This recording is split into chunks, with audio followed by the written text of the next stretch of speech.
네, 날선 토크 썰전 라이브 시작합니다. 먼저 오늘 패널 소개하겠습니다. 김근식 경남대 교수, 국민의힘의 천하람 혁신위원, 더불어민주당 최이배 전 의원, 김성회 싱크아이 소장 나왔습니다. 안녕하세요. 안녕하세요. 예, 안녕하십니까. 네, 오늘은 대통령실 얘기가 많은데요. 일단 대우조선해양 하청지회 파업 문제 어떻게 풀어야 되는지 이 부분도 얘기해 보도록 하고, 또 윤석열 대통령이 스타 장관을 강조했죠. 이 부분도 짚어보도록 하겠습니다. 먼저 첫 번째 주제는 임박한 공권력이라는 주제로 시작을 해보겠습니다. 윤석열 대통령이 대우조선해양 하청업체 노조 파업 사태에 관련해서 오늘 출근길에서 기자들에게 얘기를 한 부분이 있는데요. 일단 이 부분 들어보겠습니다. 대통령이 혹시 어제 기다릴 만큼 기다렸다면서 대우조선해양 사태 관련해서 말씀을 하셨는데요. 혹시 경찰력을 포함한 공권력 투입도 좀 조심을 하고 계신 겁니까? 질문이 좀 길다. 짧게 해주시면 좋겠는데 거기에 대해서는 더 답변 안 할게요.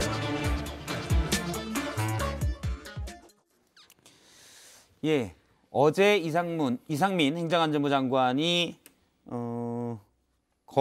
거제도 대우조선해양의 파업 현장을 방문을 했었죠.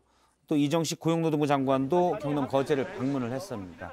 그래서 지금 1도크에서 파업 중인 하청지회 노동자들을 면담을 했는데요.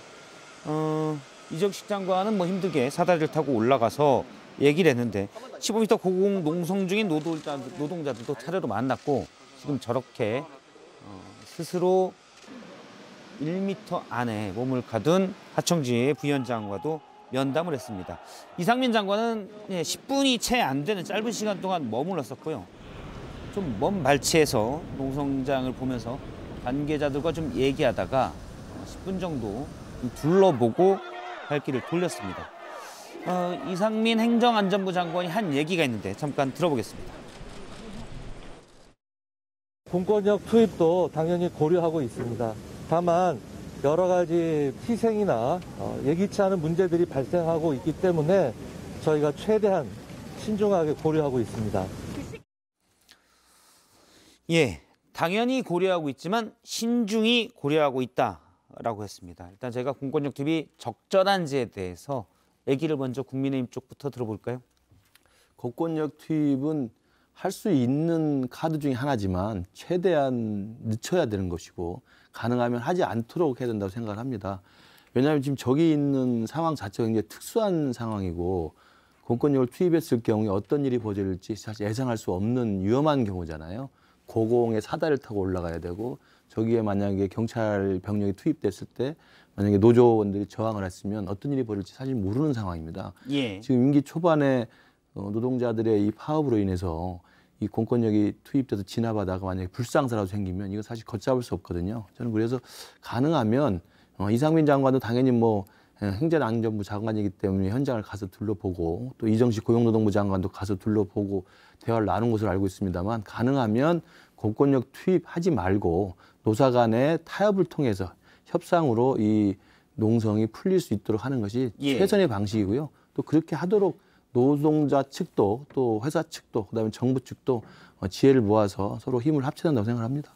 예, 김근식 교수님 말씀대로 최후의 수단이 돼야 되고, 그러니까 저는 이제 그런 면에서는 어제 이상민 행안부 장관하고 그 경찰청장 후보자인 윤희근 후보자가 같이 갔다고 그래요. 그러니까 두 분이 안 가셨어야 되는 거 아닌가. 그러니까 물론 고려할 수 있는 그러니까 최후의 카드긴 하지만 이 두 분이 감으로써 마치 공권력 투입 전에 사전 시찰을 가서 지금 상황이 어떠니까 어떻게 해야겠다 이런 평가를 하러 간 거 아닌가 싶은 의심이 이제 들게 되니까 현장에서 더욱더 반발할 수밖에 없는 것 같고요. 그래서 굉장히 저는 어제 이상민 장관이 간 건 부적절했다는 생각이 듭니다. 그리고 공권력에 대해서는 대통령도 지금 마치 이렇게 가능성이 있다라는 뉘앙스를 자꾸 비치시는데 모르겠습니다. 저는 노사관계에 대해서는 어떻게든지 저는 대화와 타협으로 문제를 풀어가야 되는 게 원칙이고, 이 원칙을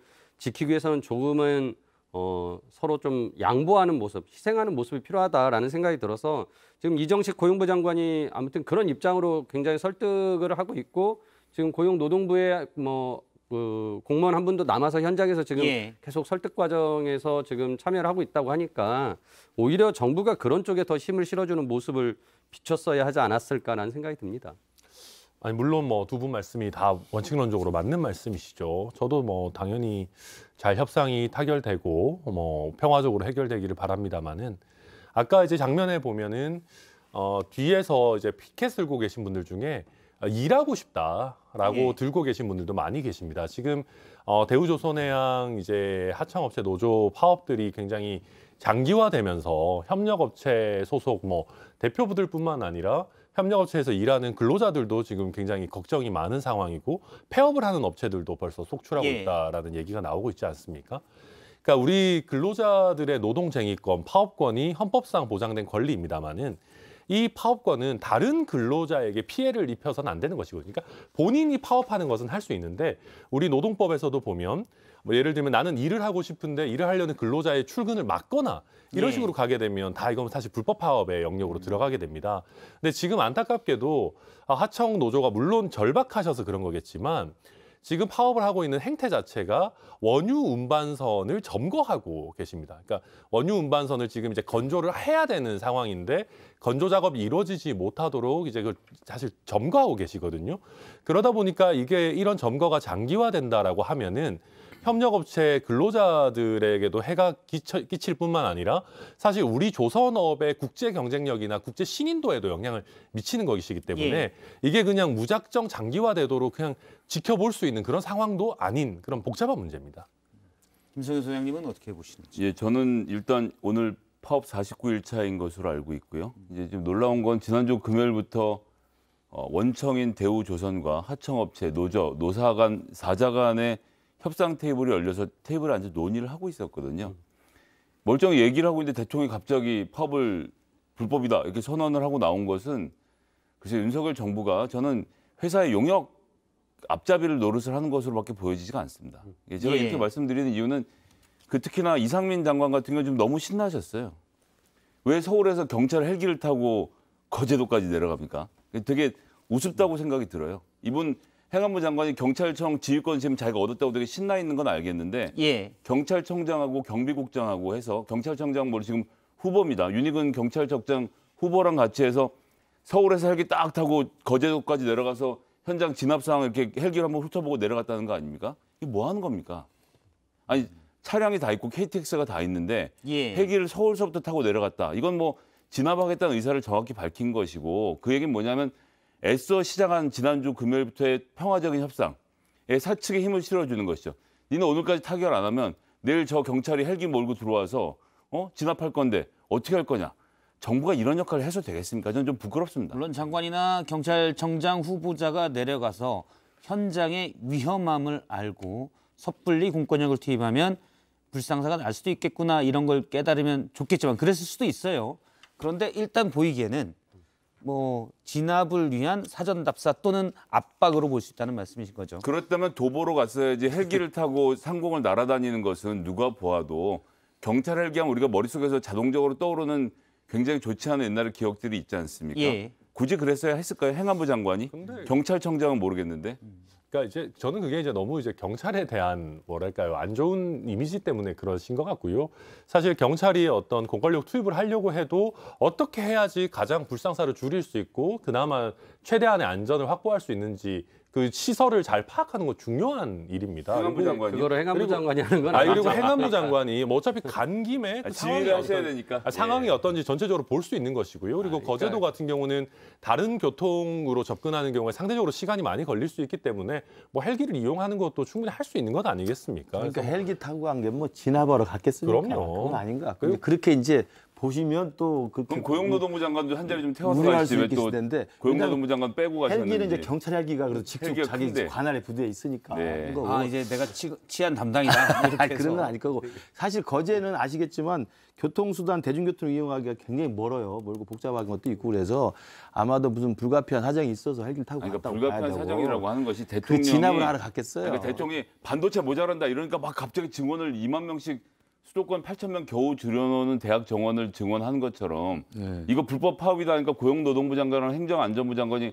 경찰청장 후보자 끼고 이렇게 막 달려 내려가는 거. 그러니까 이제 대통령의 말이 있은 이후에 이런 행동들이 나오는 것 자체가 굉장히 부적절한 거죠. 근데 그러니까 아니 이럴수록 저는 노동부 장관에게 힘을 실어주는 모습을 보이는 것이 당연한 건데, 그러니까 우리 다 지금 4명 모두 말씀하신 게 평화적인 해결이 가장 우선이라고 말씀하시잖아요. 그러면은 당연히 지금 힘을 실어줄 곳은 고용노동부죠. 그리고 근데... 거기에서 어떻게 하면은 이 문제를 지금 회사가 요구하고 또 노동자들이 요구하는 것, 하청 노동자들이 요구하는 것을 맞춰갈 수 있느냐에서 정부가 역할이 뭘 할 수 있느냐. 특히나 이 대우조선해양은 그 대주주가 이제 산업은행이에요. 국책기관이에요. 거의 공공기관이나 마찬가지입니다. 아시겠지만 2015년에 이제 조선업이 안 좋아졌을 때 그때 이제 그 16년도에 뭐 국회 열리면서 그때 이제 대우조선해양 비롯해가지고 조선업종에 대한 그 국정조사 같은 것도 했었는데 그때 당시에 이제 제 기억에는 거의 모든 권한을 산업은행이 다 행사를 해요. 인사권부터 심지어 예산마저도 산업은행이 했었기 때문에 저는 지금 이 정부의 산업은행에서도 역할이 있을 거고 지금 그런 걸 노동자들이 요구하고 있는데 이제 그런 것들에 대해서는 지금 한 발 빼고 있단 말이죠. 그래서 오히려 그런 부분 더 적극적으로 나가서 얘기하게끔 만드는 것이 지금 정부의 역할 아닌가 싶습니다. 예. 일단 이 부분에 관련돼서 여야의 입장을 들어보도록 하겠습니다. 일단 권성동 국민의힘 원내대표가 오늘 본회의 뒤에 한 얘기, 엄정 대응을 얘기했고요. 그다음에 어제 박홍근 민주당 원내대표의 얘기 차례로 듣겠습니다. 불법이 있으면은 법과 원칙에 따라 엄정하게 대응하라고 요구를 했습니다. 공권력을 투입할 것인가 말 것인가는 그런 모든 상황을 보고 정부가 사정당국이 결정할 문제다 이렇게 보고 있습니다. 예. 가급적이면 서로 양보하고 타협해서 문제를 풀 수 있게끔 조정할 수 있는 능력을 보여줄 거냐 말 거냐의 문제로 접근해야 되지 않겠어요? 그냥 선 공권력 투입을 통해 가지고 무자비하게 이 문제를 정략화하겠다 뭐 이런 식으로 이렇게 접근했어야 이 문제가 해결될 수 있겠습니까? 예, 제가 어제 노조 관계자에게 전화를 해서 이것저것 물어봤었는데요. 일단 하청 문제가 조선업 같은 경우는 좀 다르다고 하더라고요. 그러니까 예를 들어 우리가 자동차 하청업체라고 하면 뭐 시트를 만드는 A 업체 또는 뭐 시트에 또 부품, 레바를 만드는 B 업체 뭐 이런 데 쭉 있는 게 아니라 조선소 공정 중에 이 부분은 정규직이 아닌 그냥 하청업체, 사내하청이 똑같은 현장 내에서 그냥 만드는 것. 그러니까 부품대로 돼 있는 게 아니라 그냥 공정별로 하청 인력이 투입되는데 70% 정도가 그렇다고 하고 또 하나 다른 거는 그러면 뭐 예를 들어서 A 기업, B 기업, C 기업 어떤 각각의 기술력을 가진 하청 부품을 만드는 게 아니라 마치 인력사무소처럼 운영이 된다. 그래서 하청, 사내하청을 관리하는. 그래서 사실 그 하청업체에 대해서는 임금체불이나 이런 게 너무 많다. 그런데 지금까지 그런 불법에 대해서는 정부가 아무것도 안 하다가 왜 거기서 못 살겠다고 하니까 이제 불법이라고 나서느냐라는 게 노조 측 주장이었습니다. 그러니까 이게 사실은 제가 봐도 우리 특히 조선과 관련해서는 노동 인력 구조 자체가 굉장히 모순이 많이 있습니다. 그러니까 이제 저런 식으로 사내하청을 왜 이렇게 불법적으로 사용하느냐도 물론 저도 쟁점이 될 수 있다라고 보고요. 다만 저희 국민의힘 입장에서 놓고 봤을 때 저런 모순이 발생하는 근본적인 원인은 조선업은 화랑일 때는 사람이 많이 필요하다가 사실 불황이 되게 되면 굉장히 사람이 적게 필요합니다. 그 선박 주문량에 따라서 필요한 근로자 수의 어떤 늘어나고 줄어드는 폭이 굉장히 크죠. 근데 우리나라 같은 경우는 사실 굉장히 경직된 그 근로기준법을 고수하고 있다 보니까 정규직을 많이 늘려놓으면 선박 주문이 없는 시기에도 이분들을 내보내는 것이 사실상 굉장히 어려워집니다. 그러다 보니까 대우조선해양뿐만 아니라 모든 조선사들이 정규직은 굉장히 소수로 유지하고 필요할 때마다 예를 들면 그 A 업체, B 업체 같은 것들을 이제 붙여가지고 인력을 억지로 늘리는 형태로 일어나고 그러다 보니까 비숙련 노동자들이 늘어나고 산재도 늘어나고 뭐 이런 식의 어떤 악순환들이 계속해서 생기는 그런 상황이거든요. 그래서 이게 단순히 이분들한테 왜 그러면 불법 파견 업체를 쓰느냐라고 할 게 아니라 이런 우리 인력 수급 구조나 그 제도 전반에 대해 사실 논의가 필요한 부분이 분명히 있습니다. 저도 이게 이제 자칫 잘못하면 노노 갈등으로 지금 번지고 있어서 지금 사회적으로 굉장히 파장이 크잖아요. 현재도 그런 국면이 보이고 있습니다. 그러니까 이게 그 하청 지혜 노동자분들은 당연히 힘들고 어렵고 요구 사항이 절박하기 때문에 저렇게 투쟁을 할 수 있지만 그로 인해서 40 며칠간 이게 대우조선소가 받았던 수주 물량을 채울 수가 없고 납품을 못하게 되면 대우조선 전체에 일단 문제가 생기고 거기에 있는 협력업체들 다른 분들은 손을 놓고 놀게 되거든요. 그리고 또 오늘도 계속 나옵니다만 노동갈등 양상으로 그 같은 금속노조, 민노총산의 금속노조지만 대우조선 지혜가 있고 하청 지혜가 따로 있지 않습니까? 근데 대우조선 지혜는 하청 노동자들의 투쟁 때문에 대우조선이 일을 못하니까 제발 일 좀 해달라고 지금 또 하고 있는 거거든요. 그래서 저는 정부가 이번에 좀 나서서 노사 간의 대타협을 이루는 것도 중요하지만 이 노노 갈등이 번지는 걸 어떻게든 제도적으로 막아야 돼요. 그러면서 보면 앵커께서 말씀하신 이 조선업계의 이 하도급 실태의 문제점, 이건 사실은 불가피한 측면도 있고 그렇지만 또 고통을 항상 받는 쪽이 있기 때문에 이런 하도급 실태 문제점들을 제도적으로 좀 장기적 과제로 해서 좀 고쳐나가고 그거 외에 필요한 것은 지금 상황에서는 지금 그 하청업체 자체가 받았던 그동안의 불이익이라든지 여러 가지 문제점들에 대해서는 사실 뭐 아까 최입 의원 말씀대로 사실 산업은행이 대주주거든요. 그럼 산업은행이면 정부의 산하기관이기 때문에 정부가 좀 적극적으로 대책을 내놓아서 이 하청 노동자들의 좀 불이익이 없도록 하는 것도 제도적으로 분명히 개선점을 내놓아야 된다고 생각을 해요. 그러니까 지금 앞서 이제 우리 천 변호사님 말씀하신 대로 이게 이제 노동 유연성을 확보하기 위해서 이렇게 이제 사내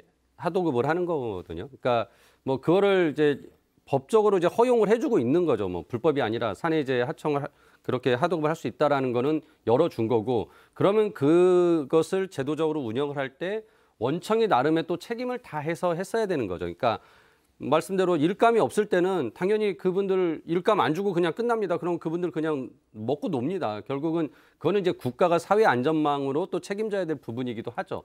하지만은 예를 들어서 일이 있을 때 그리고 예전에 일이 없어가지고 잘랐지만 지금 또 호황이 돼서 일이 많아지면 예전에 대한 만큼의 어떤 또 충분한 보상을 해주는 것도 당연히 원청의 또 책임이라고 볼 수 있는데 지금 아시겠지만 이 대우조선해양이 굉장히 안 좋았다가 지금 이제 다시 좀 업황이 좋아지면서 수주가 많이 늘어나고 일감이 늘어나고 있기 때문에 계속적으로 지금 사내하청이 사람들을 막 또 뽑아서 쓰고 있어요. 근데 예전에 그분들이 몇 년 전에 여기서 일을 하다가 떠났던 분들이 다시 돌아왔는데 어떻게 보면 그 전보다 너무 지금 처우가 안 좋아진 거죠.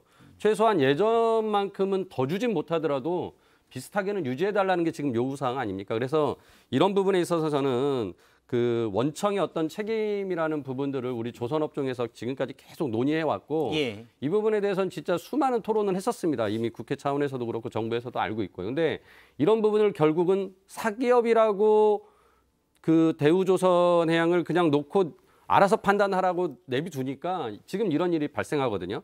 그래서 진짜 여기는 국가가 산업은행을 비롯해서 대우조선해양이 뭔가 그 국가적으로 준비한 어떤 제도들을 좀 펼치는 모습을 갖춰야 된다. 그래서 이번만큼은 정부가 좀 과거에 우리가 그렇게 공부하고 어떻게 보면 쌓아놓은 정책들을 실현하는 좀 과정을 거쳐야 된다 생각을 합니다. 앞서 이제 천하람 변호사님도 얘기를 해주셨고 최입의 비대위원도 얘기를 하셨는데 저희가 과거 내용들을 보면 이 조선업계의 하도급에 문제가 많이 있다는 게 여러 차례 지적이 됐습니다. 2018년 기사를 보면요.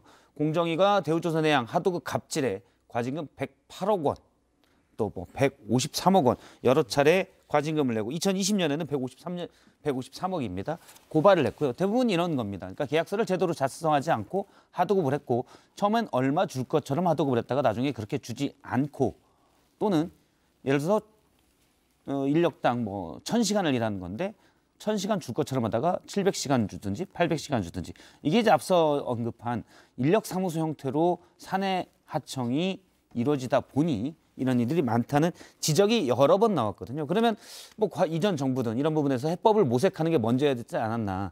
지금이라도 이런 모색이 좀 정부 역할이 해법을 모색하는 게 먼저였지 않나라는 생각이 좀 듭니다. 그러나 이제 그렇게 안 하고 있는 거죠. 추경호 부총리 관계 그 장관 대책회의하고 기자회견하는 모습 보고는 실소를 금치 못했는데 한동훈 법무부 장관 그리고 이상민 행안부 장관이 같이 섰습니다. 뭐 의도는 명확하죠. 이상민 행안부 장관 등장으로 공권력 투입해서 이 파업 불법 파업을 확실히 종식시키겠다 선언. 동시에 너희들 파업 끝나면 끝나는 줄 아느냐 아니다. 그 뒤로 민형사상의 책임을 물어서 발본색원하겠다는 의지를 그 화면으로 보여준 겁니다. 전 대단히 부적절했다라고 생각하고요. 이런 식으로 해서 문제가 해결이 될까? 노사정 그러니까 지금 말씀하신 아까 전에 우리가 했던 모든 이야기들은 결국 노동자, 사용자, 정부 3주체 간의 협상 그리고 서로 간의 양보를 통해서 문제를 해결해야 하는데 이 하나 주체인 노동자들 지금 이제 금속노조 민주노총 소속이죠. 이 경우에 대통령 본인은 4% 전체 2,500만 노동자 중에 4%밖에 되지 않는 무려 130만 명의 조합원을 갖고 있는 민주노총에 대한 지칭입니다. 예. 4%밖에 되지 않는 강성 노자라고 찍어놓은 상태거든요. 노동자랑 대화할 생각이 과연 지금 국민의힘 윤석열 정부에 있는 것인가? 전 매우 우려스럽습니다.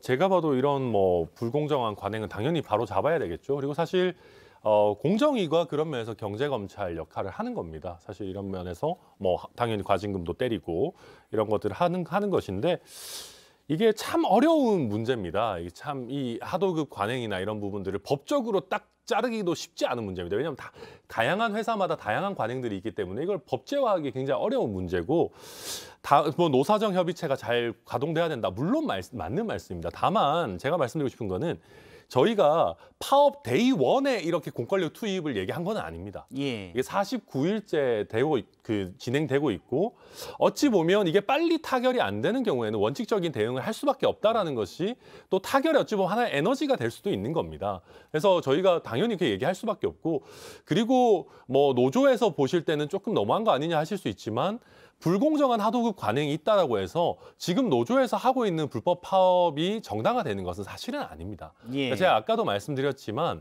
이번 파업은 저런 식으로 이제 VLCC 원유 운반선을 점거하는 것은 누가 봐도 사실 불법이고요. 그러니까 파업에 참여하지 않는 근로자들에게까지 불이익을 가게 하는 것이고 실제 지난 15일 정도에 창원지방법원에서 저런 식의 파업은 해서는 안 된다라는 일부 인용 결정까지 나왔습니다. 법원에서 진행 중인 파업에 대해서 쟁의행위 금지 가처분을 일부라도 받아주는 거는 굉장히 좀 이례적인 일이거든요. 그래서 이런 것들을 보면 노동조합도 물론 저렇게 강하게 투쟁하니까 이게 이슈가 되는 것도 물론 맞습니다만은 어느 정도는 법의 테두리 안에서 조금 투쟁하시는 것도 고려해 볼 필요가 있다 말씀드리겠습니다. 일단 현장 모습을 저희가 사진으로 영상으로 잠깐 보면요. 파업이 이루어지고 있는 현장 모습입니다. 저렇게 건조 중인 선박 안에 높이에서 약 15m 이상 높이에서 6명이 농성을 벌이고 있습니다. 그리고 그 하청주의 부회장이죠. 유치현 씨는 가로 세로 높이 1세제곱미터 크기의 철제 구조물 바로 저기 왼쪽에 있는 구조물입니다. 저 안에 들어가서 결박 농성 중이에요. 그러니까 사실은 해산시키기도 쉽지 않아요. 쉽지 않고 무력으로 해산시키려면은 사실 누군가는 다칠 수도 있는 그렇죠. 그런 거고 물론 지금은 6명이 고공파업하고 1명이 옥새 파업을 하고 있지만 만약에 또 경찰이 진압에 들어갈 경우 민주당 측에서도 많은 분이 저 좁은 공간에서 이제 몸싸움을 벌이게 되는 거겠죠. 그러니까 오늘도 지금 예고되는 게 지금 진행이 됐을지 모르겠습니다만 민노총 금속노조에서 수천 명이 다시 또 가서 파업 지지 대회를 한다는 것이고요. 그다음에 금속노조 산하의 대우조선 지회, 그러니까 하청 지회랑 다른 그 노조입니다만 같은 민노총 산하죠. 대우조선 지회에서는 이제 파업 철회를 요구하는 대회를 또 한다는 거예요. 그러니까 서로 간에 지금 같은 노동자지만 입장에 다른 지금 문제가 양상이 되고 있기 때문에 제일 중요한 건 저는 정부 측에서 좀 지나치게 조급한 이 공권력을 동원하는 것은 제가 볼 때 굉장히 위험해요. 저 상황에서는 사실은 어떤 일이 벌어질지 아무도 모릅니다. 그리고 지금 집권 초반인데 임기 초반에 만약에 강제 진압 나서가지고 만에 하나 불쌍한 상황 생각해 보십시오. 그거 윤석열 정부가 정치적으로 감당이 굉장히 어렵습니다. 옳고 그름 떠날 수가 없는 거 그렇습니다. 그러니까 저는 지금 제가 듣기로는 지금 그 노사 간에 지금 협상을 해서 일정 정도 임금 인상 30%가 첫 시작이었기 때문에 임금 인상률을 조금 조정하는 과정에서 좀 합의를 보고 그다음에 지금 나왔던 제도적인 문제점들 있잖아요. 하도급 자체 문제점, 조선업계 특수한 어떤 관행들 이런 것들은 정부가 장기적 과제로서 좀 설득을 해서 이야기를 하고 그다음에 지금 당장은 중요한 것은 제가 듣기로는 지금 이 하청 노조 파업에서는 일단 고소고발 취하해달라는 거고 그다음에 강제 진압하지 말아달라고 약속해달라는 거거든요. 저는 강제 진압하지 않겠다라고 약속하는 것은 좀 정부가 해줄 수 있다고 보고 고소고발 취하권은 아마도 이제 이건 노사 간의 그동안의 파업의 관행 문제가 있어서 그런 건데 이게 그냥 수천억 지금 손해를 봤다는 것이니까 회사 측에서는 그러면 이걸 수천억 손해본 것을 민사상, 형사상 고소고발을 취하하면 다음에 또 이런 일이 생기지 않겠느냐라는 또 우려가 또 있어요. 그러니까 이런 것들을 생각해 보면 정말 사회적으로 합의를 찾아내는 게 예. 굉장히 쉽지는 않은데 일단 그 합의가 좀 좁혀진 부분이요. 예. 오늘 낮에까지 나온 걸로는 원래 노조가 30% 그렇죠. 임금 인상한 이건 뭐 노조 주장에 따르면 원상 회복입니다. 네. 삭감됐던 부분에 대한 회복. 그거를 10%로 변경 요청했었고 그리고 오늘은 노측은 5%, 사측은 4.5%. 다만 노측에서는 내년엔 10%를 네. 요구하고 있는 상황입니다. 그래서 임금 인상 관련돼서는 저희가 보기에는 어느 정도 의견 접근이 이루어졌다고 판단할 수 있고 지금 말씀하신 내용 파업으로 인한 손실에 대해서 사측에서 노조에 손해배상을 청구하는 것 이 부분을 하지 말아달라라는 요구가 있었습니다. 그런데 뭐 수천억대 손실을 손해배상을 청구하면 그럼 노조는 다 망하는 거 아닙니까? 어떻게 하라는 근데 건가요? 이제 실질적으로 보시면 아시겠지만은 지금 7분이 저렇게 지금 정거농성을 하고 있고 예. 물론 뭐 이제 저게 또 같이 참여하시는 분들이 이제 화면엔 안 보였지만 계시겠죠. 근데 그런 분들에게 뭐 진짜 지금 40 며칠째 이 파업을 해서 손실이 6천억이 나왔다고 그 6천억을 손해배상 물리면 그분들이 배상할 능력이 없잖아요. 그러니까 이거는 어떻게 보면은 노조의 활동을 가로막기 위한 어떤 법을 활용하는 것이거든요. 그러니까 저는 뭐 법원에서 그런 것도 저거는 실질적인 배상 가능성이 없는데 받아줄 가능성도 없다고 생각을 하고요. 예. 그런 측면에서는 충분히 저는 뭐 또 노사가 잘만 또 협의하면 되고 그리고 지금 사측에서 주장하는 거고요. 이거를 그 손해배상 청구 같은 걸 안 하면 오히려 경영진을 주주들이 배임으로 그 뭐 형사 문제 제기할 수도 있다 이런 얘기를 하는데 지금 뭐 대부분의 주주들이 지금 아까 말씀드린 산업은행이거든요. 정부 쪽이에요. 그러니까 이거는 저는 충분히 정부가 같이 나서서 대화를 하면은 이후에 어떤 법적인 문제로 뭐 그렇게 누구를 압박하기 위한 수단으로 쓸 필요는 없다라는 생각이 듭니다. 근데 저는 이런 것들을 보면 우리나라의 노동 투쟁이라는 게 항상 강경 일변도로 더 가게 되는 부분들이 있습니다. 그리고 사실 지금 저 부분은 누가 봐도 불법인 게 맞거든요, 사실은. 근데 불법 투쟁을 하더라도 결국 나중에 이런 식의 어떤 민형사상 부재소 합의, 그러니까 이제 이런 문제 제기하지 않겠다라는 합의가 가능하다라는 선례를 우리가 항상 많이 만들어 왔습니다. 그러다 보니까 노동계에서 그런 얘기도 해요. 집행부들이 너무 힘들다. 예를 들면 이렇게까지 강경하게 투쟁을 하는 경우에 본인들에게도 형사 책임이나 아니면 민사상 배상 책임이 문제될 수 있는데 그거를 노조원들에게 설득을 못하는 거예요. 특히 강경파들에 대해서. 그러니까 뭐 얘기를 해도 나중에 그거 다 타결되면 그거 원샷으로 해가지고 문제 다 안 삼기로 하면 되는 거 아니냐라는 식의 지금 관행이 우리 노동계에 자리 잡아 있거든요. 사실 이것도 정상은 아닙니다.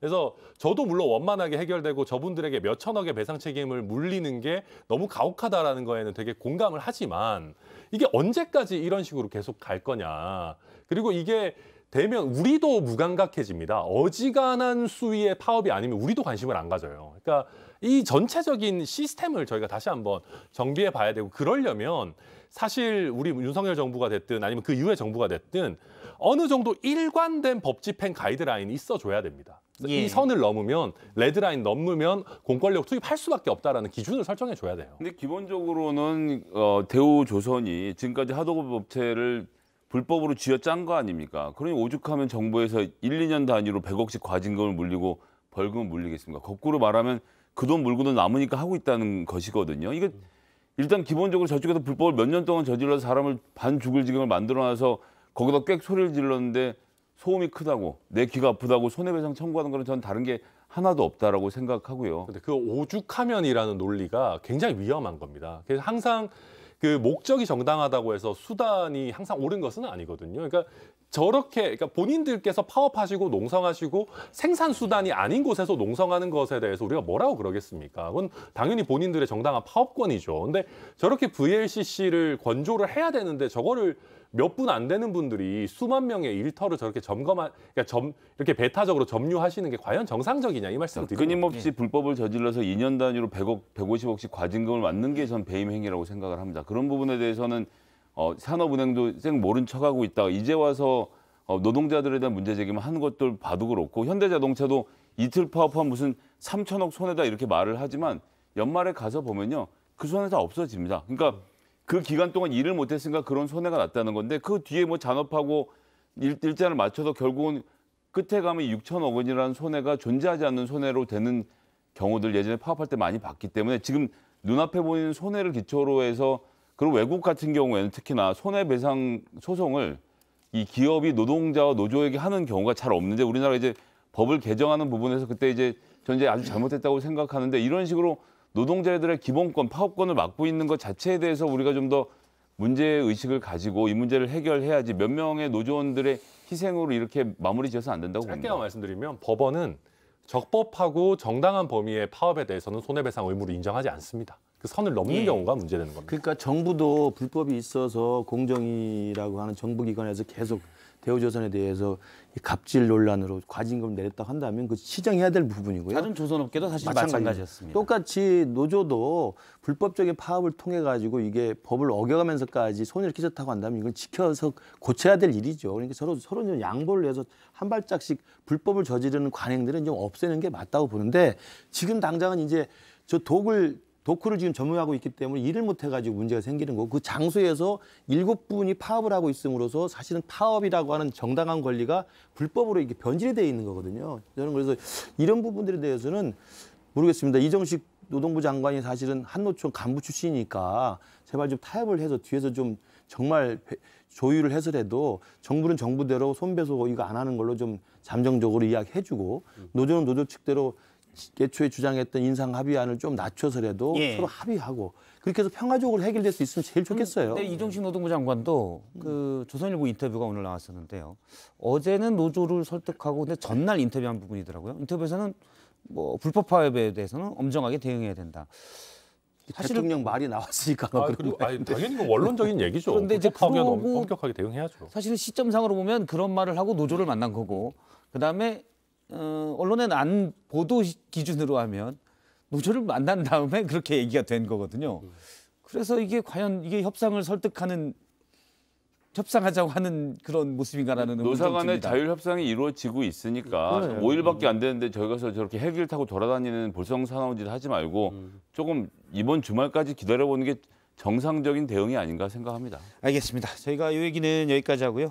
분위기를 좀 바꿔서 일단 유튜브 댓글 상품 소개를 하겠습니다. 댓글 상품은 영어 상품권 2장씩 2명이고요.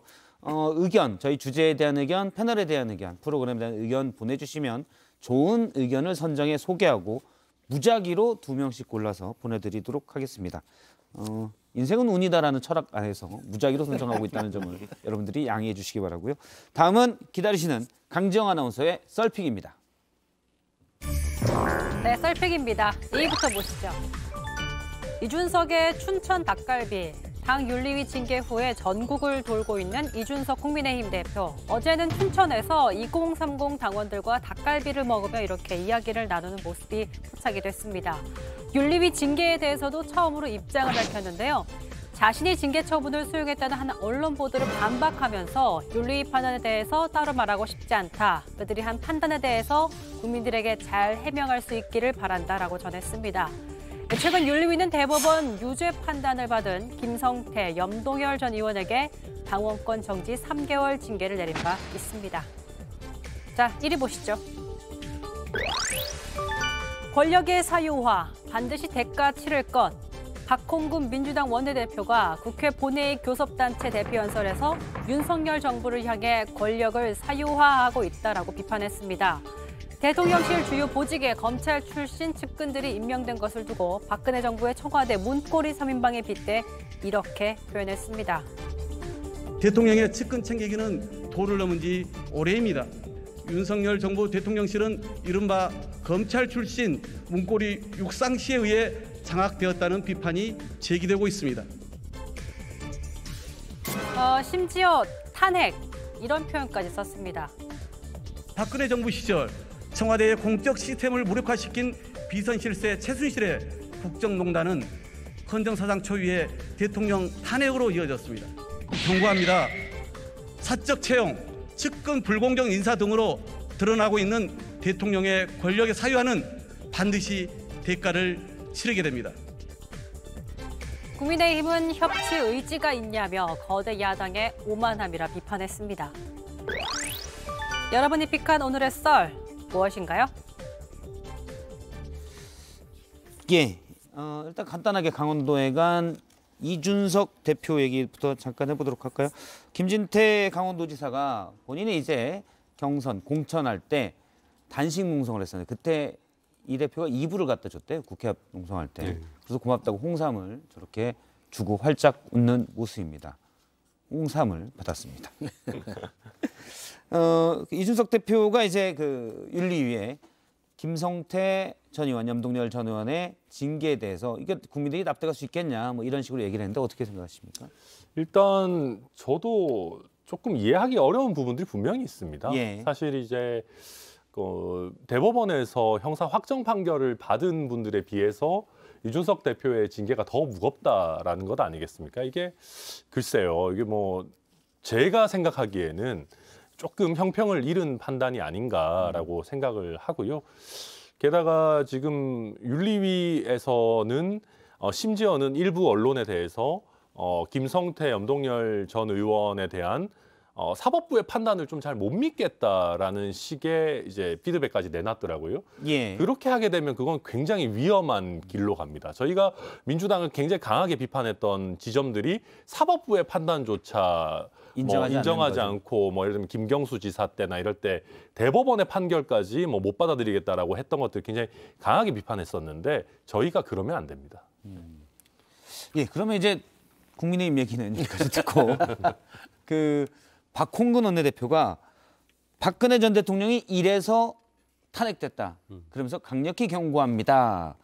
사적 채용 이런 얘기들 강하게 좀 상당히 강한 어조로 윤석열 정부를 비판했어요. 이건 어떻게 보시는지? 오늘 뭐 대부분의 원내대표 그 교섭단체 연설에서 뭐 이제 문제점으로 지적한 게 대부분 이제 인사 문제였습니다. 뭐 예. 장관들 낭만 문제 그리고 뭐 박순애 교육부 부총리 같은 경우에는 뭐 음주운전하고도 장관이 된 문제들 그리고 지금 이제 아까 나왔던 문고리 육상시라고 해가지고 검찰 인사들이 지금 청와대 그러니까 대통령실에 이제 들어간 거 문제 그리고 뭐 최근에 또 검찰 인사 2명이 뭐 파견돼서 대통령실에 일하는데 전 그 해명을 보면서 놀랐어요. 행정 전문가고 회계 전문가여서 한다. 아니 예. 검찰에만 행정 전문가와 회계 전문가가 있겠습니까? 그러니까, 검찰에 있는 회계 전문가, 검찰에 있는 행정 전문가가 되는 거죠. 그렇죠. 그분들이 대통령실에 있어야 일이 돌아간다. 국정이 운영이 된다라는 취지잖아요. 그러니까 지금 이런 식의 인사 스타일 지난번에도 말씀드렸지만 대통령은 나랑 일해본 사람, 검찰에서 일해본 나랑 일해본 경험이 있는 사람 위주로만 자꾸 채택을 해서 쓰고 있고 또 특히나 지금 사적 채용의 논란들이 나오고 있는 부분들까지 국민들이 이해할 수 없는 부분들이 너무 많습니다. 그래서 저는 뭐 이 부분이 진짜 정권 초기에 가장 지금 정권의 어떤 리스크를 스스로 관리하지 못하고 가는 모습 아닌가 우려됩니다. 예, 뭐 그 인사 논란은 지금 뭐 계속 나오고 있는데요. 그러니까 권력이 사유화돼서 과거 박근혜 전 대통령 탄핵처럼 그 최순실 씨 국정농단 사건처럼 말도 안 되는 그 비선 실세가 등장하는 건 절대 아닙니다. 아닌데 이 사유화 논란이 나올 수 있는 빌미가 한두 개씩 지금 제공이 되기 때문에 저는 오히려 임기 초반에 이런 일들이 좀 불거진 것을 오히려 대통령실에서는 다행으로 여기고 제가 말씀드립니다만 전체적으로 다시 한번 내부적으로 점검을 해볼 필요가 있습니다. 예. 지금 대통령실에 지금 수석들 그다음에 비서관, 행정관, 행정요원들 수백 명이 근무를 하고 있을 텐데 이분들이 어떤 경로로 어떤 능력과 어떤 검증을 통해서 어디서 어떻게 일을 하고 있는지를 좀 자체 내부에서 좀 점검을 해서 다시는 이런 일이 또 터져나오면 어떡하겠습니까? 지금 몇 번째인지 모르겠어요. 그러니까 이런 일이 다시는 나오지 않을 수 있도록 자체 내부의 점검과 좀 재발 방지를 위한 대책을 세울 필요가 있고요. 이거 구분해서 볼 필요는 있다고 생각해요. 그러니까 예컨대 지난번에 안정권 씨 누나 같은 경우는 사실 누가 봐도 적절치 못한 채용이죠. 유튜버 누나요? 그렇습니다. 5.18 정신을 훼손하는 그런 일에 같이 했던 사람을 능력 있다고 캠프에서 일했으니까 데려온다? 이건 용납이 안 되는 거예요. 그러니까 이렇게 몇 가지 뚜렷하게 말도 안 되는데 국민들 정서에도 맞지 않는 무리한 인사를 하는 거에 대해서는 정말 그때그때 잘못했다고 이야기를 해야 되는 건데 그렇지 않은 것들도 있거든요. 저는 이번에 이제 그 지모 씨인가요? 이분 그 6급 같은 경우는 사실은 그 과거에 있었던 우 사장의 아들과 좀 다른 차원이라고 생각합니다. 그래서 이게 사적이냐 공적이냐는 그 기준만 가지고 볼 게 아니라 그 검찰 수사관의 아들 말씀이신가요? 강주시장 후보였던. 강주시장 후보. 그것만 보고 할 게 아니라 그 사람이 실제로 적성에 맞는 능력이 있는 것인지 그리고 경력이나 그 과거의 그 성과들이 실제로 그 업무에 맞는 것인지를 따져보고 특별 채용에 하자 없이 대조됐으면 그것도 봐줄 수 있다고 생각합니다. 저는 그 문재인 대통령 때 총무비서관 이정도 비서관 임명한 거 그 당시에는 뭐 말이 많았습니다. 뭐 시기 하나도 뭐 이 직원들에게도 나눠주지 않는 만큼 깐깐하다부터 시작해서 말이 많았는데 이분 이제 기재부에서 온 분이고 사실 기존의 청와대 멤버들과 별 교류가 없던 분이었는데 지나고 보니 가슴을 쓸어내리게 되는 거죠. 이분이 그렇게 좀 독립적으로 철저하게 관리했기 때문에 지금 문제가 없었는데 방금 의원님도 지적하셨지만 그 윤재순 비서관 한 사람 총무비서관을 두는 것도 모자라서 이분 이제 대검 운영지원과장 출신이지 않습니까? 근데 그때는 3급이었어요. 1급으로 파격적으로 올려서 채용하는 것도 이상했는데 이번엔 검찰 수사관 2명을 더 파견받아서 이 문제를 같이 담당을 한다는데 공교롭게도 대검 운영지원과장 시절에 소위 말하는 그 173억 원 특활비 논란인 일대 이제 주역인 것으로 제가 알고 있는데 지금 청와대도 똑같은 대통령실이죠. 특수활동비를 쓰고 있거든요. 근데 이 금전 출납과 관련된 모든 문제를 검찰 출신 수사관들에게만 맡긴다? 글쎄요. 이렇게 하는 게 잘하는 일일까요? 저는 걱정이 좀 많이 됩니다. 예, 알겠습니다. 저희가 일단 뭐 썰픽은 여기까지 듣고요. 다음 주제로 들어갈 텐데 먼저 다음 주제에 들어가서 잠깐 얘기를 하고 댓글을 읽는 시간을 갖도록 하겠습니다. 다음 주제는 나보다 스타 장관. 뭐 아시겠죠? 누구의 말씀인지. 윤석열 대통령이 어제 국무회의에서 얘기한 부분입니다. 오늘 도어 스태핑에서 이 얘기에 대한 기자들 질문 나왔거든요. 또 한번 대통령의 얘기를 들어보겠습니다. 스타 장관이 많이 나와야 된다고 말씀하셨는데 너무 당연한 얘기 아니겠습니까? 제가 과거에 검찰에 있을 때도 그런 뭐 검사장들이나 검사들 중에 이게 총장이 유명해지는 게 중요한 게 아니고 일들 잘 하고 이렇게 해서 스타 플레이어들이 많이 나오는 조직이 성공한 조직이다라는 얘기를 늘 해왔고 그 맥락이라고 보시면 될 것 같습니다. 예, 윤 대통령이 어제 국무회의에서 얘기했죠. 언론의 장관들만 보이고 대통령은 안 보인다는 얘기가 나와도 좋다. 물론 지금까지는 대통령은 매일 보였고 장관은 누군지 몰랐습니다. 그런데 김건희 여사는 좀 잘 안 보이시네요. 그렇죠. 예. 요 며칠 조용해졌습니다. 스타 장관들이 많이 나왔으면 좋겠다. 어제 국무회의에서 얘기했고 이 부분을 강인선 대변인이 이례적으로 브리핑하면서 소개까지 했습니다. 그러면 저기 FD는 저희 판넬도 좀 갖다 주시겠어요? 지금 바삐 댓글을 주셨는데 저희가 판넬까지 하고 이래 FD님? 예. 판넬에 저희가 스타 장관이 누가 될 수 있는지를 좀 적어보도록 하겠습니다. 저기 이래 FD님 판넬 좀 갖다 주세요. 예, 댓글이 왔는데요. 한 번에 부탁할 걸 죄송합니다. 예. 자, 펜 다 있으세요? 예. 예. 저희가 제목은 아무래도 스타니까 인스타도 있잖아요. 그래서 내 마음속에 스타 장관은 이라고 했습니다. 요새 물론 감성이 뭐 많이 떨어지셨는데요. 예. 괜찮은 겁니까 이거? 아니, 아재 개그로는 괜찮아요. 아 그래요? 좀 아닌가요? 네. 아닙니다. 네. 저희 70년대에는 뭐 이런 거 통했어요. 근데 쓰시면 예, 내 마음속에 스타 장관은 그렇지만 나는 이 사람이 절대 내 마음속에 있지는 않다라는 말을 덧붙여서 설명하셔도 됩니다. 먼저 여당 쪽부터 얘기를 들으도록 할까요? 네. 내 마음속에 스타 장관은 원희룡 국토부 장관이다. 왜요?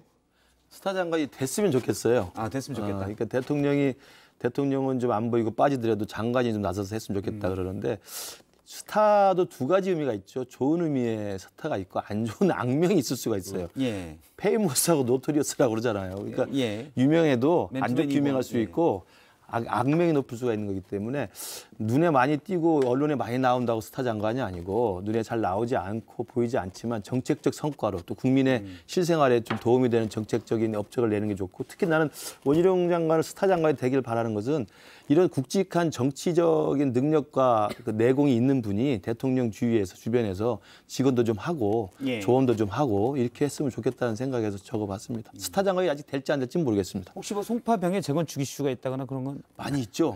예. 혹시 이해관계가 이게 충돌 아닙니까? 이게? 빠르네요. 예.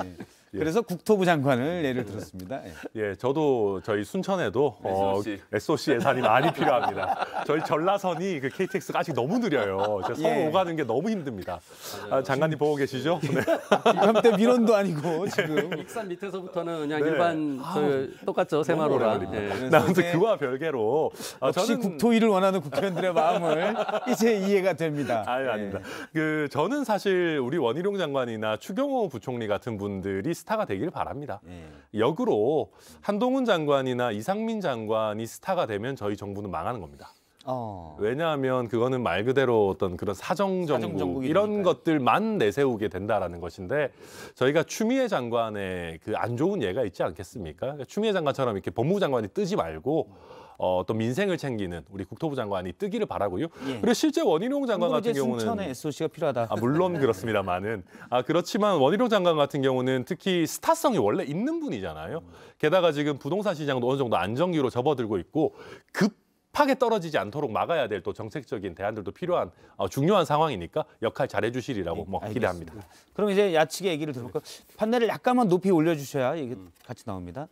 먼저 최이배 비대위원님은 한동훈 법무부 장관이다. 우리 김기식 교수님 말씀하신 대로 좋은 쪽도 있고 나쁜 쪽도 있는 스타가 있는데요. 이미 이분은 1인 3역을 하고 계시잖아요. 그래서 제가 보기에는 우리 야당에서 민주당에서 이미 소통용으로 이미 스타로 저희가 지정을 해드렸고, 그래서 쭉 이렇게 스타로 가시지 않을까 싶습니다. 그래서 스타로 계속 가길 바라시는 것 같은데. 스타로 계속 가길 바랍니까? 제가 바라는 건 아니지만 그렇게 가실 것 같아서 예상이 돼서 희망과 기대보다는 예상이 그렇다는 말씀이시고요. 김세현 의장님은 프로, 별 프로죠. 별 프로.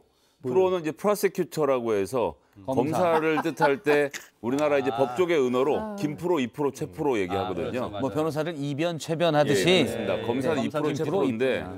근데 이제 지금 말씀하셨던 우리 한 프로부터 시작해서 대통령께서 장관, 비서관에 많은 검사들 임명하셨잖아요. 이분들이 스타가 되길 바라시는 중이고 그래서 지금 장제원 의원과 권성도 의원의 갈등의 핵심에는 얼마나 많은 그 대통령이 심은 프로들이 다음번 총선의 지역구를 차지할 것인가.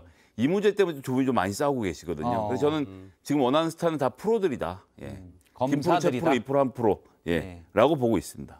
대통령실에 있는 검사, 여기저기 있는 검사 그렇죠. 출신들. 지금 장관 중에는 한동훈 장관 말고는 없어요. 그러니까 한동훈 장관 말고 다른 스타들이 나올 겁니다. 원희룡 의원도 이분은 이미 정치인이시죠. 저는 시비를 걸고 싶진 않지만 이분도 이제 검사 출신이라는 거. 정치인이죠. 누가 봐도 이제.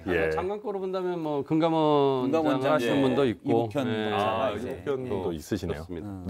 장관급은 아니고 금감원장이 장관급은 장관급일 겁니다. 그리고 굉장히 아끼시는 또 비서관들이 프로들이 많거든요. 이제 한번 총선에 출마하는지 그때 가서 보시면 알 테니까요. 알겠습니다. 총선은 아직 많이 남았으니까. 검사 전성시대 정책을 잘해서 스타 장관이 돼야죠. 그런데 대통령이 이렇게 장관들이 앞에 서라라고 얘기했지만 불과 이게 언제적이죠? 불과 약 한 달. 약 20일 전에는 약간 다른 말도 있었어요. 당시에 이정식 노동부 장관이 노동시간 개편에 대해서 얘기했다가 그거 공식 발표 아니야라고 했던 부분인데요. 잠깐 들어보겠습니다. 발표한 새 정부의 노동정책 중에서 주 52시간 개편을 두고 글쎄 내가 어제 보고를 받지 못한 게 아침에 언론에 나와서 제가 아침에 확인을 해보니까 노동부에서 발표를 한 것이 아니고 아직 정부의 공식 입장으로 발표된 건 아닙니다. 6월 24일에는 장관이 발표를 했어도 정부의 공식 입장 발표는 아니다. 보고받은 바가 없다라고 했는데 지금 스타 장관이 나서는 건 어떻게 보면 생각이 대통령이 바뀐 걸까요? 아니면 일부 장관들은 얘기해도 힘이 안 서는 거고 또 일부 장관들은 힘이 서는 거고. 프로. 역시 프로. 또 이 각을 여기서 또 보십니까? 프로가 아닌 사람이 함부로 나오지 말라는 메시지를 정확히 전달하는 거죠. 확정된 의견이 아니다. 이런 의미죠. 장관들도 그리고 대통령이랑 소통하면서 해야죠. 더 잘 아시겠지만 장관들이 저렇게 발표할 때는 전에 대통령한테 대면복을 다 하거든요. 프로가 이제 스타가 될 거라 그러면 같은 사실을 봤는데 변호사나 판사는 어떻습니까? 그건 급이 내려가죠. 급이 내려가요? 네, 그럼요. 어렵죠. 내가 그런 겪어보지 않은 사람인데 어떻게 믿고 그러니까요. 총선에 공천을 줍니까? 나랑 같이 일해보지 않은 분들 못 아니, 쓰죠. 답이 뻔한데 그런 걸 왜 물어보세요? 갑자기 궁금해졌어. 프로라고 아니, 검사 얘기를 왜 더 길게 끌고 가요 지금? 앞서도 이제 대통령이 얘기할 때 내가 검찰총장 할 때도 뭐 총장이 뛰는 게 아니라 항상 비유가 내가 검찰할 때 그래서, 잠깐 변호사 한 적도 있긴 있는데 한동훈 장관은 인터뷰에서도 내가 해봐서 아는데 독립군 뭐 어디에 가도 잘할 사람 이런 칭찬하시고 이렇게 띄웠잖아요. 항상 그분이 마음속에 있으신 것 같아요. 그리고 윤석열 대통령도 이제 임기 초반을 지금 국정을 운영하고 계시기 때문에 많은 민심과 여론의 청취 그다음에 국민들의 그 의견을 들어보고 또 이렇게 이 한국망이 움직이는데 시간이 걸려요. 시간이 좀 걸리면 연습을 언제까지 보고 있어야 됩니까? 연습이 아니고 시간이 걸리기 때문에 실전인데. 그동안 내가 아는 사람 썼더니 좀 안 되는구나 생각을 하시면 저는 더 또 열심히 또 생각을 바꿔서 더 활기차게 더 확실한 그런 이번에 변화를 할 보건복지부 거라고 장관 누굴 추천하신지를 저희가 한번 보겠습니다. 절대 프로는 안 할 겁니다. 그건 제가 거기는 어떻게 해요, 보건복지부를. 예. 네, 아니 저는 진짜 오늘 박홍근 원내대표 그 원내 교섭단체 연설을 보면서 어떻게 보면 이제 굉장히 저는 국민들의 여론이 제대로 담긴 메시지 아니었나 싶어요. 진짜 그런 부분은 대통령이 한번 야당 대표가 뭔 얘기하고 있는지 한번은 들어보시면 좋을 것 같다는 생각이 들고. 만찬자리를 해서 주류를 곁들여서 하면 진솔한 소통이 되지 않을까라는 생각도 주류를 해봅니다. 중요하죠. 괜찮습니다, 사실. 뭐. 김치찌개 뭐 저기 김치찌개 소주 한잔 하시면서. 근데 암만 그래도 지금 출범한 지 2달 정도 된 정부한테 탄핵 이런 얘기하는 거 좀 너무한 거 아닙니까? 이거 오히려 저희 지지율 올려주려고 그러시는 것 같아요. 예. 알겠습니다. 저희가 이제 댓글 또 영화상품권 2장씩 넉 장이 나가야 되기 때문에 그거를 좀 얘기하겠습니다. 대우조선해양 파업 관련해서 포에버님, 그럼 노조 파업하면 모든 회사 월급 올려야 하나? 약간 노조의 부정적인 의견으로 주셨고요. 통통풍선님, 여기 사람이 있다는 표를 도대체 10수년이 지난 지금도 봐야 한다는 사실이 너무 슬프네요 라고 해주셨습니다. 그러니까 노조가 너무했다는 의견도 있었고 그다음에 아직도 우리가 이런 문제 있냐라는 의견도 많이 있었습니다. 야후님, 정부가 맨날 법만 따지지 말고 정치도 함께 해주면 좋겠습니다 라는 의견 주셨습니다. 이제 영화 티켓 관련돼서요. 중요하죠. 네. 잔수님, 박성태 앵커님 여름휴가 언제 가시나요? 영화표 안 뽑히는데 대타 앵커분께 노려볼까 봐요. 잔수님, 제가 이성대 휴가 갈 때 이성대 부장에 꼭 얘기해놓고 갑니다. 절대 들지 말라고. 소쿨님, 오늘 아들은 여친이랑 영화 보러 간다고 하더라고요. 신랑 보고 가자 하니 썰전 라이브 댓글 당첨되면 간다고 하네요. 이분 드려야 될까요? 약간 소설 아니에요, 이거? 대부분 소설. 일단 이 신랑과 제가 통화를 한번 하고 저 영화 영영 못 보러 가는 건가요? 주셨는데 사연이 너무 안타깝습니다. 이건 소설이라도 인정해드려야 돼요. 소설이라도 재밌었잖아요. 노력을 굉장히 하신 거잖아요. 네, 소쿨님 소쿨하게 영화표 2장 날아가도록 하겠습니다. 패널 관련해서 꼬였다님, 간만에 들어왔는데 패널 4분 모시니 좋네요 라고 주셨고요. 태정태세 비욘세님, 다른 프로에서도 김금식님 보는데 썰전에서의 김금식님이 저는 더 친근하고 좋습니다. 토론하실 땐 냉철한 이성, 웃으실 땐 개구쟁이 같은 모습이 빛나는 김금식님. 오늘 의상도 멋지십니다. 의상 오늘 빌린 건데. 빌린 거. 혹시 태정태세님 지역이 송파병이신가요? 그렇지 않습니다. 예. 아닌가요? 그렇지 않죠. 사실 김구식 교수님은 이 프로가 너무 좋다. 나는 그냥 여기만 하고 싶다. 라고 얘기하고 계신데 저희가 인원이 차서 일주일에 2번만 받고 있습니다.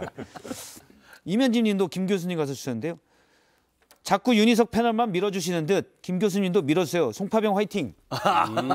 그분은 송파병 맞나요? 네. 알겠습니다.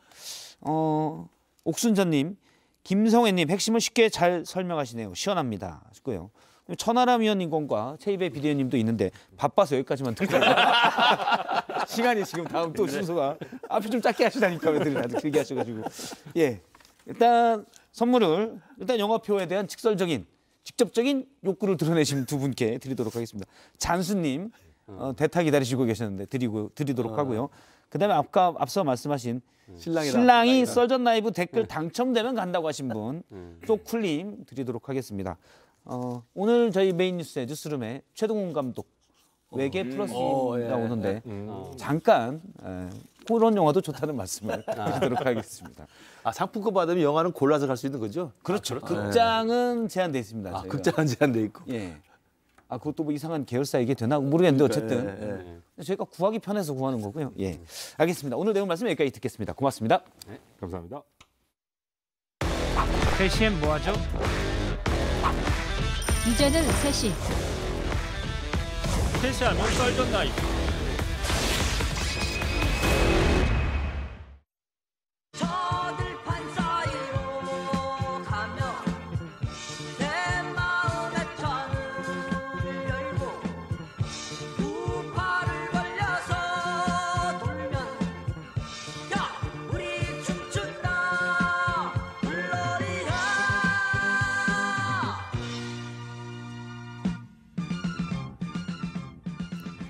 연일 끈적한 무더위를 시원하게 날려보겠습니다. 4시에 이성대 뉴스 썰기 시작해보죠.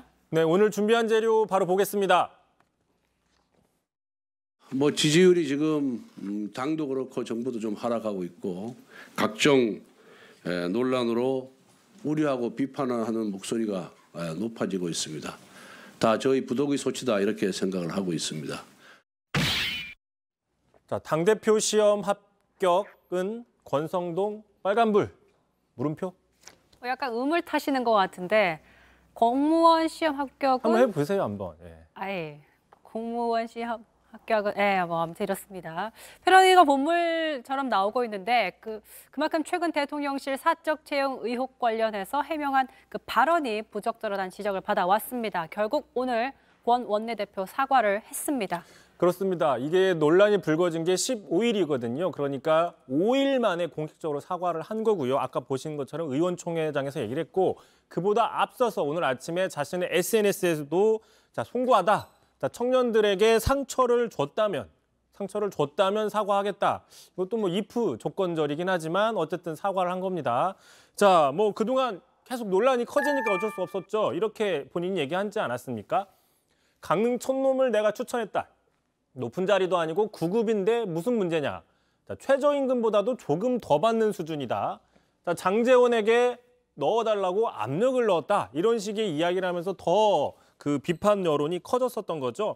그래서 아까 강지영 앵커가 조금 얼버무리긴 했지만 요새 가장 장안의 화제가 됐던 그 패러디 많이 나오지 않습니까? 그러니까 공무원 시험 합격은 권성동 리듬을 좀 타야 됩니다. 잘하시네요. 이런 이 패러디들이 너무나 많이 나오고 있었던 거죠. 그러니까 이런 측면들을 다 고려한 거 아니냐 이런 분석이 나옵니다. 그런데 사실 권성동 원내대표의 이 이슈는 좀 됐습니다. 근데 그동안 문제없던 입장을 유지했었기 때문에 오늘 결국 사과를 한 거거든요. 그렇습니다. 그동안 사적 채용이 아니다, 공적 채용이다라는 주장을 계속해왔던 거죠. 한마디로 문제가 없었다라는 주장인데 어제 이야기했던 거 한번 들어보시겠습니다. 사적 채용이 아니고 공적 채용이라는 말씀은 대통령실이나 우리 당이나 많은 의원들께서 하셨기 때문에 거기에 대해서는 더 이상 답변하지 않겠습니다. 사과 내지 유감 표명해야 한다는 그런 목소리도 있는데 거기에 대한 제 입장을 여러 번 얘기했기 때문에 답변하지 않도록 하겠습니다. 자, 어제까지만 해도 이런 입장 문제없다 이랬었는데 결국 180도 입장을 바꿔서 사과한 이유가 뭘까요? 아무래도 비판 여론이 또 이런 패러디가 계속해서 나오기 때문이겠죠. 그렇습니다. 제일 말씀하신 것처럼 비판 여론이 뭐 여야를 가릴 것 없이 나오고 있는 거죠. 자, 대표적으로 몇 가지만 좀 가져와 봤는데요. 당장 그 윤핵관이죠. 윤핵관이자 절친 브라더마저 너무 거칠었다라고 비판했습니다. 자, 또 있습니다. 같은 당의 중진 의원 정우택 의원도 품격이 없다. 여당의 그 원톱인 여당 대표가 품격이 없다고 했고요. 야당의 중진이죠. 자, 박지원 전 국정원장도 싸가지가 없이 얘기한다. 아주 직설적으로 비판했습니다. 또 같은 당에 있는 청년 정치인이죠. 자, 김용태 최고위원도 표현에 잘못이 있다. 뭐 여야 가릴 것 없이 이런 비판들이 계속 나왔던 거죠.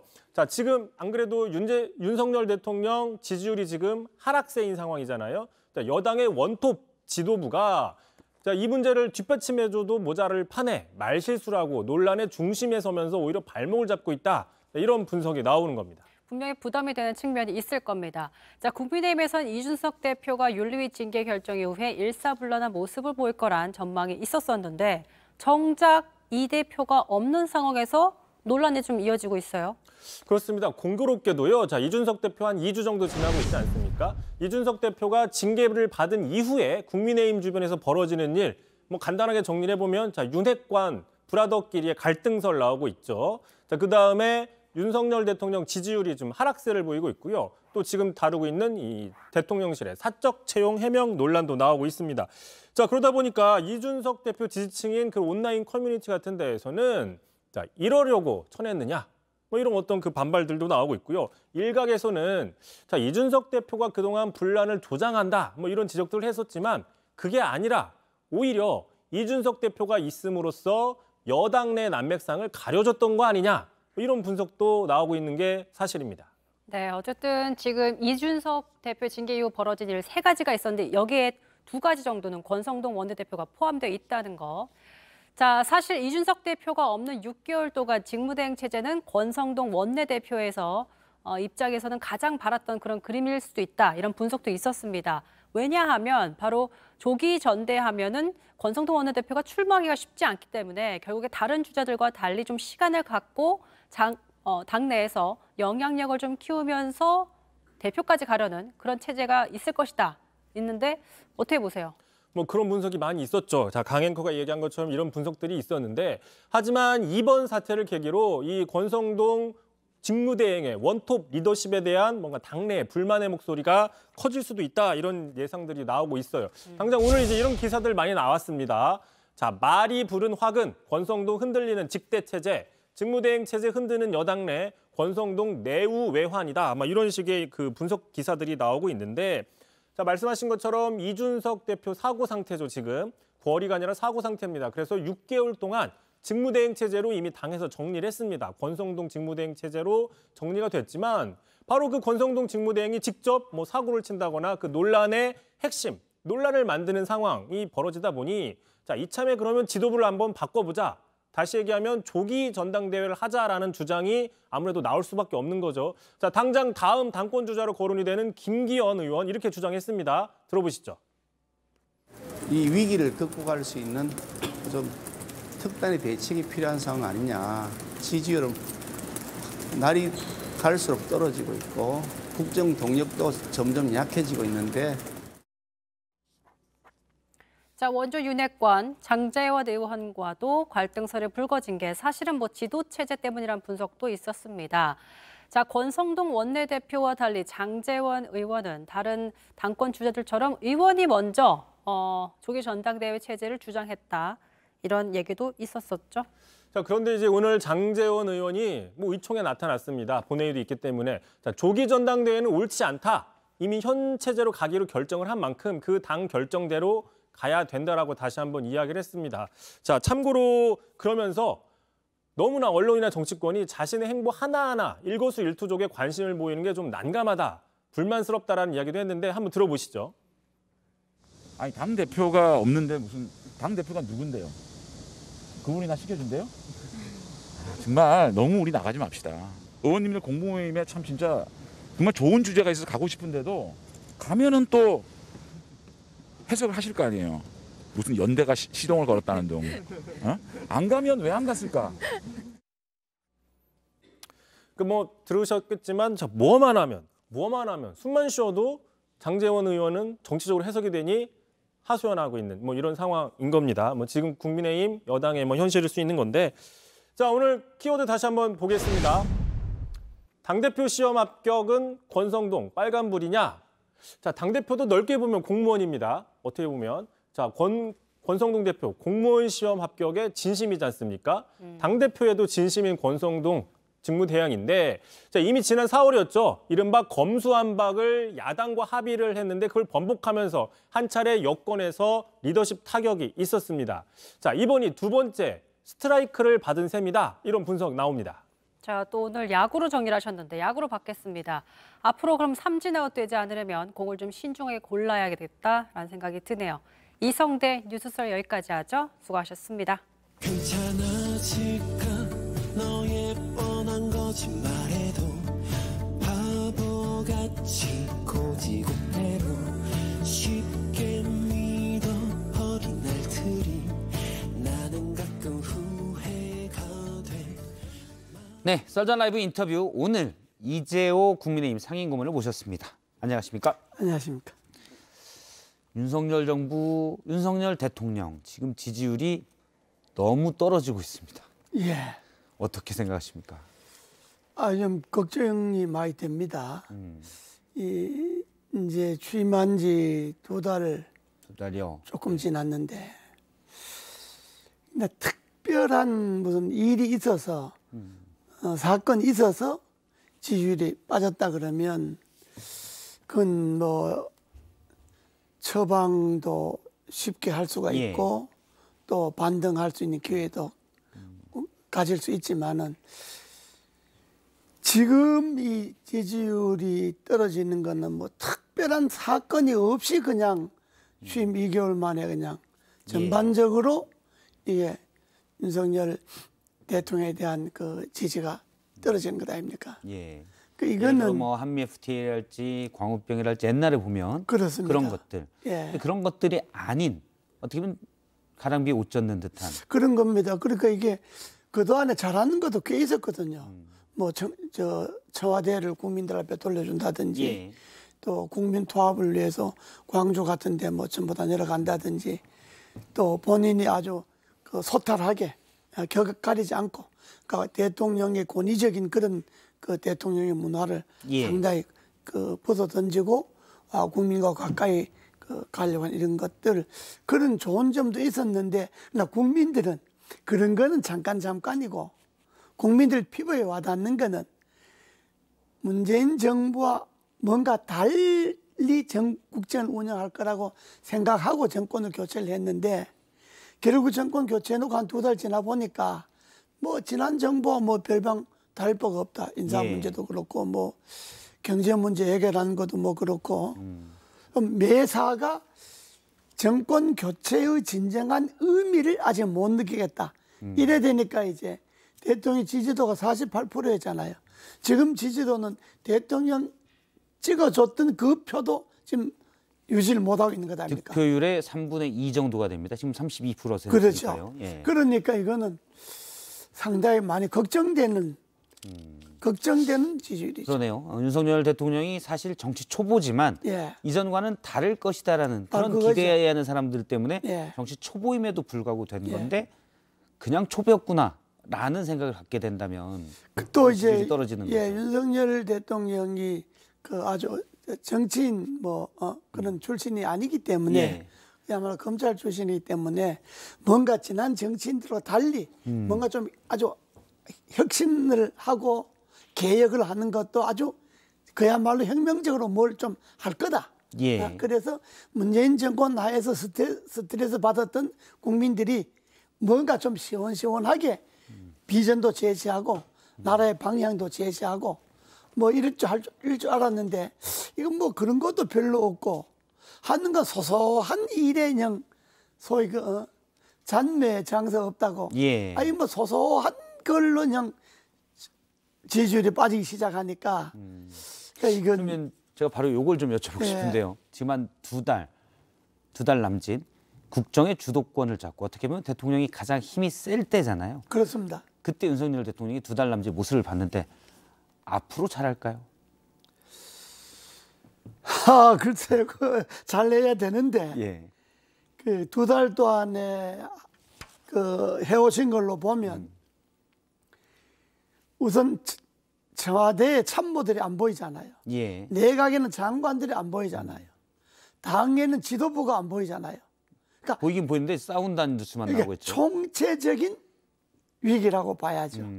총체적인 어려움을 봐야 되는데 그다음에 대통령이 하는 그런 그 스타일로 봐서 뭐가 좀 더 혁신적으로 국민들 앞에 다가갈 수 있는 그런 국정 방향을 제시하기가 그게 쉽지 않지 않냐. 그러니까 좀 기대 반 염려 반이죠. 기대 반 우려 반인 상황이다라고 얘기를 해주셨습니다. 사적 채용 논란, 사적 채용이 아니다. 대통령실은 기본적으로 역관제다라는 게 대통령실 오늘 시민사회 수석에 얘기했습니다. 여기에 대해서는 어떻게 보십니까? 그건 뭐 지금 청와대 시민사회 수석이고 무슨 수석에 간에 참모들이 그 대응을 잘 못하는 거예요. 자, 뭘 산모들이 뭘 내가 볼 때는 뭘 제대로 아는 것 같지도 않고 왜냐 그러면 정권을 잡아서 대통령이 들어서면 대통령실, 대통령의 비서실을 구성하는 것은 세 가지입니다. 예. 정부 각 부처에서 파견을 받거나 추천을 받아서 예. 파견받거나 당에서 즉 그동안에 여당에서 추천을 받거나 당직자나 보좌관들. 그렇습니다. 아니면 그 이제 캠프에서 같이 활동했던 캠프에서 활동했던 사람들 추천을 받거나 대개 세 가지 루트에서 추천을 받는데 이번에 그 문제가 됐던 뭐 강원도 그 뭐 사람이라는 씨의 거는 아들, 우사장 그건 아들. 채용 자체는 사실 문제가 없습니다. 대개 뭐 캠프에 열심히 일했던 사람 추천해서 채용하는 거니까 그 자체는 문제 없는데 이걸 이제 설명하는 과정에서 예. 이건 뭐 7급을 하라고 그러는데 9급을 했다는 동 뭐 이렇게 하기 때문에 이것이 이제 소위 사적 채용이 된 거고 권성동 직무대행이 표현을 경고했다. 그렇습니다. 그러니까 권 대행이 또 그랬으면 아 이거 바로 내가 말 실수했다 잘못했다 하고 바로 사과했으면 되는데 예. 그래도 끌다 보니까 아 결국은 그 점점 이제 커지게 되는데 오늘 사과를 하긴 했습니다. 예, 그러니까 대통령실 구성은 원래 그렇게 하는 겁니다. 하는데 단지 이게 사적 채용이라 하는 거는 캠프에도 없었고 당에도 추천도 안 받았고 정부 부처도 아니고 순전히 대통령하고 친하다는 이유로 엉뚱한 사람을 갖다가 대통령실에 쓰면 만일 갑자기 쑥 들어온 사람이다. 그런 거야말로 사적 채용이지. 지금 채용하기 그런 건 아니라는 거 아닙니까? 우 사장의 아들. 예. 강릉의 통신장비 업체인 우 사장의 그러니까. 아들의 경우에는 다른 강릉 선거관리위원회 아들. 그러니까 이 부분은 선거- 어떻습니까? 중립성의 선관위원 아들인데 예. 그러나 뭐 선관위원 아들이라 그래서 자기 아버지 선관위원 보고 채용한 건 아니니까 이 사람 채용은 캠프에 때 열심히 일해서 보니까 일도 잘하고 열심히 하더라 해서 예. 추천을 해준 거니까 그건 사실 뭐 그렇게 그 자체 갖고 그게 문제 삼을 건 없어요 사실 보면. 일단 지금 앞서 제가 앞으로는 윤석열 대통령이 잘할 거라 했을 때 기대 반 염려 반으로 보고 있다고 하셨는데 특히 그러면 옆에서 보좌하는 대통령실, 장관, 강요 또 당의 지도부가 다 못한다는 말씀이시잖아요. 이런 거잖아요. 참모들은 대통령에게 직언을 해야 되고 그때 이 잘못됐다는 바로바로 잡아줘야 되고 예. 내각은 현장을 뛰어야 되잖아요. 장관들은 책상 머리에 앉아서 보고서만 뒤적거리는 게 아니고 현장에 뛰어야 되는 거예요. 그 좋은 예가 이번에 그 대우조선 해양의 하청지회 노조. 같은 분들 그것도 지금 대통령이 한마디 하니까 뭐 장관들 내려가 그런 게 아니고 처음에 농성 시작할 때 한 열흘쯤 됐을 때 뭐 신호통을 갖고 들어갔다고 뭐 이렇게 했을 때 그때 바로 해당 장관이 내려가고 대화를 하고 거기서 예. 잠이라도 자면서 같이 농성을 설득도 하고 하고. 잠자면서 이야기 듣고 정말로 그들의 고뇌가 뭔지를 들어보고 그리고 정부의 입장이나 장관이 자기 견해도 이야기하고 이렇게 해서 그걸 타협하고 수습하고 하려고 하는 현장 노력이 있어야 되는데 대통령이 한마디 하니까 그때서 뭐 와 장관들 내려가고 뭐 무슨 공권력 투입 준비한다고 이렇게 하면 지난 정부와 다를 게 없잖아요. 역대 정부들이 다 그런 식으로 해왔잖아요. 예. 그러니까 윤석열 정부가 지난 정부와 다르다는 거는 아 장관들이 몸으로 뛰는구나 현장에서 그리고 또 대통령 장관들이 그래 뛰는 것을 뒷받침을 해주고 이렇게 해야지 장관들이 내가 이렇게 하면 대통령이 어떻게 생각할까 대통령 눈치 보기 시작하면 일을 못하죠. 그러니까 예. 청와대 수석들이나 참모들은 대통령이 하는 것을 잘하는 것과 잘못하는 것을 가려서 직언을 할 줄 알아야 되고 방향을 잡을 줄 알아야 되고 내각의 장관들은 자기 분야의 현장에 뛰어야 됩니다. 예. 소신을 가지고. 그렇습니다. 문재인 정권 때 뭐가 잘못됐는가? 문재인 정권 때 잘된 거는 이어받고 잘못된 건 이렇게 고쳐야 되겠다 하는 것을 소신껏 제시를 할 수 있어야죠. 그래야 국민들이 그 장관을 믿잖아요. 언론도 물론 일부 언론 같은 경우는 예. 뭐 일찍 다루겠지만 대우조선 문제, 하청지회 문제 같은 경우 뭐 저희 프로그램 같은 좀 늦게 다루기도 해서 그런 것도 반성이 되지만 사실 주무장관들은 그런 것들을 다 알고 있었어야죠. 그렇게 수천억이 대우조선에 손실이 난다면 알고 미리 대응했어야 되는 거 아닙니까? 지금부터 7천억이 손해봤다 이런 것 아닙니까? 그러면 7천억 손해보기 전에 500억, 1,000억 손해볼 때 조기에 가야죠. 조기에. 조기에 이야기해야 대화하기도 쉽고 풀기도 쉽고 그렇죠. 협상안을 내기도 쉬운데 지금 감정에 날들어 나버린 것 아닙니까, 저 사람들. 그러니까 지금은 이제 경 안 되면 진압할 수밖에 없다 이렇게 나가니까 예. 이제 아주 일이 더 아주 험악한 국면으로 가게 생겼잖아요. 이런 걸 초기에 해야죠. 저희가 이제 이재호 고문님 말씀을 들으면 예. 맞아 이런 방법들이 있는데 왜 안 했지라는 생각이 드는데 이재호 고문님이 이제 국민의힘 공만 하지 마시고 오늘 박지원 전 국정원장이 라디오 인터뷰에서 이런 얘기를 했어요. 대통령께서 정치를 하신 게 일천하기 때문에 잘 모르시는 것 같아요.